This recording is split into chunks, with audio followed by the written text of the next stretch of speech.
kegiatan pertama saya adalah mau cobain ATV di Guasak Adventure. Saya ganti baju dulu. Hop.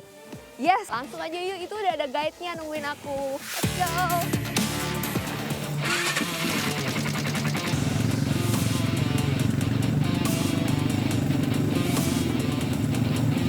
Wah, baru mulai aja rasanya saya sudah masuk ke dunia virtual dengan ATV. Saya pun langsung disuguhkan dengan trek-trek yang menegangkan.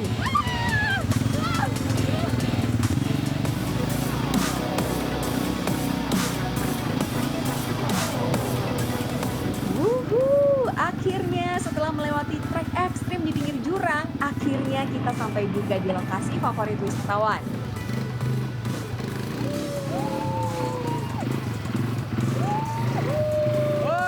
Yap, tantangan selanjutnya adalah berwisata ATV melewati goa di tengah hutan. Uniknya, di sini para wisatawan bisa merasakan layaknya di dunia gaming yang mirip Temple Run. Tapi sebelumnya, sensasi menyusuri sungai juga patut dicoba nih.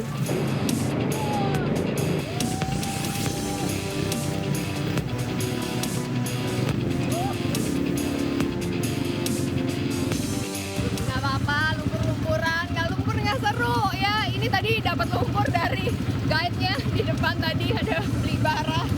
Emang itu banget ya. Tapi kayak gini makin kotor makin seru, pokoknya harus cobain.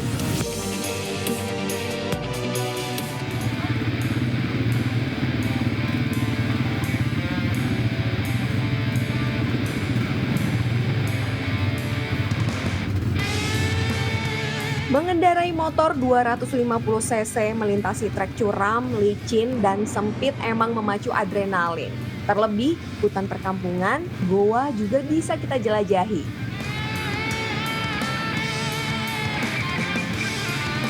Tapi, masih ada lagi nih, trek yang menurut saya menarik. Karena apa?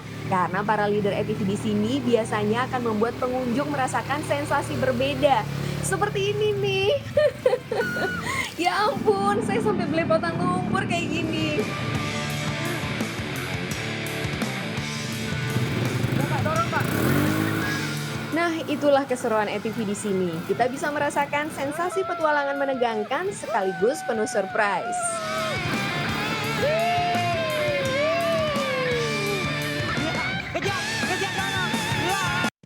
Pemirsa, terima kasih Anda masih bersama kami di Buletin iNews Siang.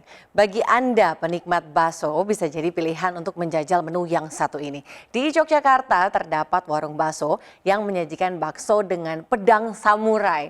Dibalur dengan saus pedas, terasa nikmat dan menggugah selera. Seperti apa kelezatannya? Berikut liputan reporter Anissa Rizkia dan juru kamera Fadoli Kushendarto.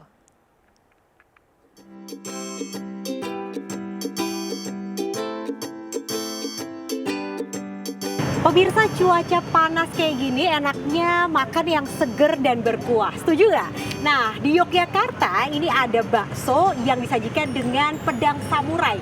Seperti apa kenikmatannya? Yuk ikuti saya.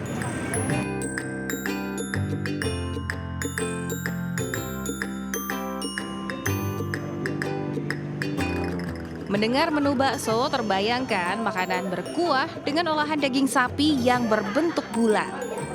Nah, tapi di warung ini cukup unik. Baksonya disajikan dengan sebilah pedang dibalur saus pedas, kemudian dibakar di atas api yang membara.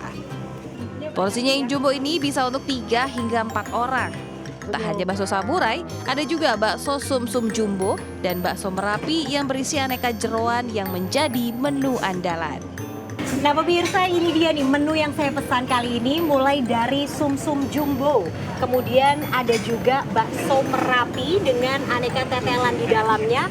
Dan yang paling best seller di sini adalah ini dia pemirsa, bakso bakar samurai. Seperti apa rasanya? Saya akan ajak Anda untuk nyobain. Sesuai namanya, bakso Pak Jero alias pakai jeroan tawarkan berbagai menu jeroan yang bisa Anda pesan. Tak heran warung ini selalu ramai didatangi pembeli yang datang tak hanya dari dalam kota, tapi juga luar kota. Tahu bakso ini dari sosmed sih, karena rekomen dari anak juga. Karena anak-anak kan lebih tahu ya. Tapi udah dicobain sih rasanya enak. Warung ini buka setiap hari. Di saat jam makan, ramainya pembeli yang datang bisa menghabiskan 500 porsi.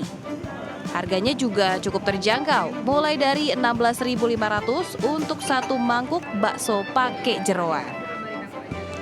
Rasanya begitu nikmat, apalagi jika dinikmati selagi hangat pemirsa. Nah, bagi Anda yang penasaran begitu ya, silahkan datang ke daerah Jalan Kolombo, Sleman, Yogyakarta.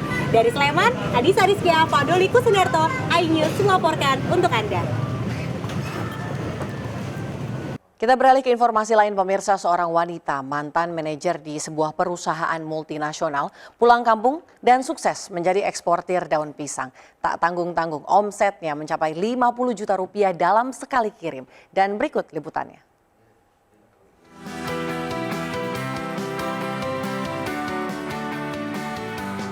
Adalah Dewi Harlasyanti, seorang manajer di perusahaan multinasional yang memutuskan resign dan pulang ke desa di Purbalingga, Jawa Tengah. Ia berkeinginan memiliki usaha untuk bekal di masa tuanya.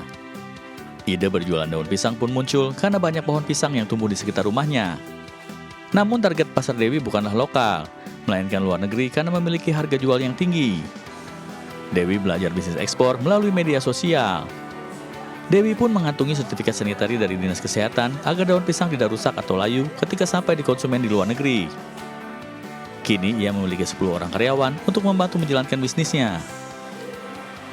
Karena daun pisang ini sangat melimpah di sekitar rumah dan selama ini belum dimanfaatkan secara maksimal dan harga jualnya pun kalau di dalam negeri itu masih sangat murah sekali. Dewi berhasil mendapatkan sejumlah pelanggan di Australia.